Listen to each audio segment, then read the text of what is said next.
எல்லாருக்கும் வணக்கம். Welcome back to our channel. இன்றைக்கி நம்ம சேனலில் பார்க்க போகிற ரெசிபி பச்சைப்பயிறு பிடி கொழுக்கட்டை.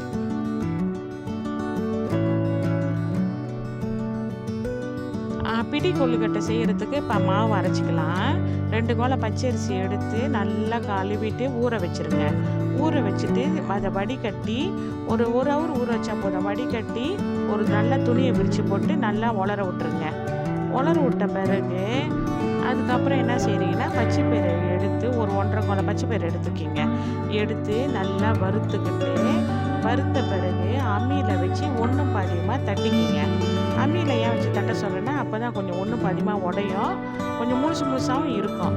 நல்லா உடச்சிக்கிட்டு அதுக்கு பிறகு இடிக்கல் இருந்தால் கூட இடிக்கல்லில் வச்சு நீங்கள் ஒன்றும் பாதியமாக இடிச்சுக்கிட்டு அதுக்கப்புறம் நீங்கள் என்ன செய்யுங்க, அப்படியே எல்லாத்தையும் கொஞ்சம் கொஞ்சமாக போட்டு எடுத்துக்கிட்டீங்களா, எடுத்துட்டு நீங்கள் என்ன செய்யுங்க, கையில் அப்படியே கொஞ்சம் அப்படியே தோலெல்லாம் வர மாதிரி கொஞ்சம் இது பண்ணிக்கிங்க. அப்படியே புழிஞ்சு விட்டுற மாதிரி எடுத்துருங்க. எடுத்த பிறகு முறத்தில் போட்டு புடச்சிக்கிங்க. நல்லா புடச்சிங்கன்னா அந்த தோலெல்லாம் வந்துடும். தோலெல்லாம் வந்த பிறகு என்ன செய்யுங்க, ஒரு பானையில் போட்டு தண்ணி ஊற்றி வேக வச்சுருங்க. அது பாட்டுக்கு வேகட்டும். அதுக்கு இடையில நீங்கள் என்ன செய்யுங்க, மாவை வந்து இது மிக்சியில் போட்டு அரைச்சிட்டு சலிச்சுக்கிங்க. சலிச்சு எடுத்துருங்க. ஏன்னா அந்த குருணெல்லாம் இருக்கும்ல, அதனால. அதுக்கப்புறம் கொஞ்சம் கொஞ்சமாக போட்டு சட்டியில் போட்டு நல்லா வறுக்கணும். வறுக்கும் போது மாவு நல்லா அழகாக உங்களுக்கே தெரியும், அப்படியே ஒரு மாதிரி நரன்னு இருக்கும். அந்த மாதிரி இருக்கும் போது நீங்கள் எடுத்துருங்க. அதுதான் நல்லா பக்குவம். தொட்டு பார்த்தாலே உங்களுக்கு தெரிஞ்சிடும். அதுக்கப்புறம் எடுத்து ஒரு தட்டில் தாம்பாளத்தில் கொட்டிக்கிட்டு பச்சைப்பயிறு வேக வச்சிங்களே, அந்த பச்சைப்பயிரை வடித்து எடுத்துக்கிட்டு வடிச்சிருங்க. வடிச்சுட்டு அதை போட்டுட்டு நல்லா கிண்டி விட்டுருங்க.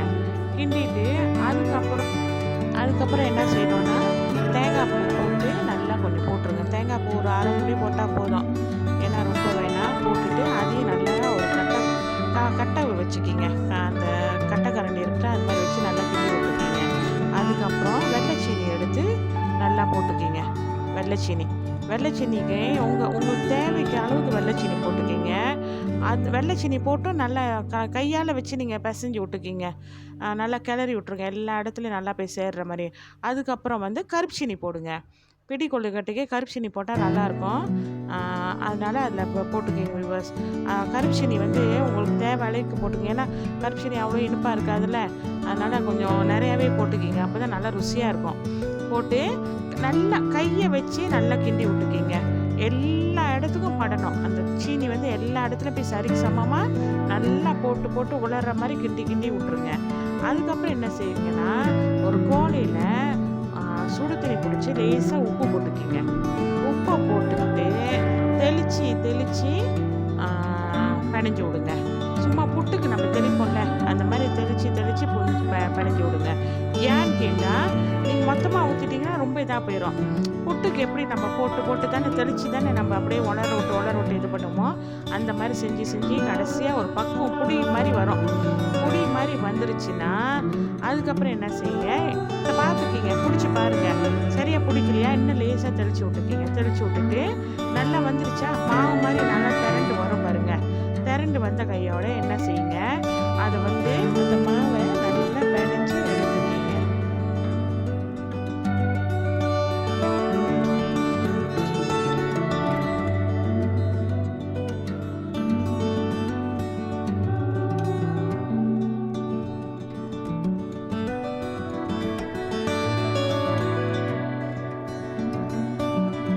மாவு வந்து நல்லா பக்குவமாக ஆயிடுச்சு பிடிக்கிறதுக்கு. இப்போ நீங்கள் என்ன செய்யுங்க, கொண்டு நிறைய பிடிச்சி வச்சுருங்க. அதுக்கப்புறம் என்ன செய்யணும்னா, கொஞ்சம் நிறையாவே பிடிச்சி வச்சுருங்க.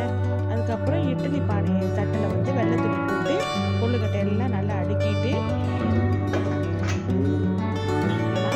அந்த பானையில் தண்ணி வச்சு கொதிக்க விட்டுட்டீங்கல்ல, அதுக்கப்புறம் அந்த தட்டை வெளியில் வச்சு மூடி ஒரு 10 நிமிஷம் நல்லா வேகட்டும். வெந்த பிறகு அது திறந்து பார்க்கவே அவ்வளோ சுவையாக இருக்கும். அந்த கருப்பு சீனியோடு நீங்கள் சாப்பிடும் போது அந்த பச்சைப்பயிரோட இது வாயில் தென்படல, அவ்வளோ நல்லா இருக்கும் நீங்கள் சாப்பிடும் போது. அதை எடுத்து நீங்கள் என்ன செய்யுங்க, வாழை இலையில் அடுக்கி வச்சுட்டு ஒரு டீ கலக்கி சாப்பிடுங்க. பச்சைப்பயிறு பிடி கொழுக்கட்டை வந்து எங்கள் அம்மாவோட கைப்பக்குவம். ஸோ இந்த ரெசிபி கண்டிப்பாக நீங்களும் ட்ரை பண்ணி பாருங்கள். ஹோப் இந்த வீடியோ உங்களுக்கு பிடிச்சிருந்தால் லைக் பண்ணுங்கள், ஷேர் பண்ணுங்கள், கமெண்ட் பண்ணுங்கள். மறக்காமல் நம்ம சேனலுக்கு சப்ஸ்கிரைப் பண்ணுங்கள். தேங்க்யூ.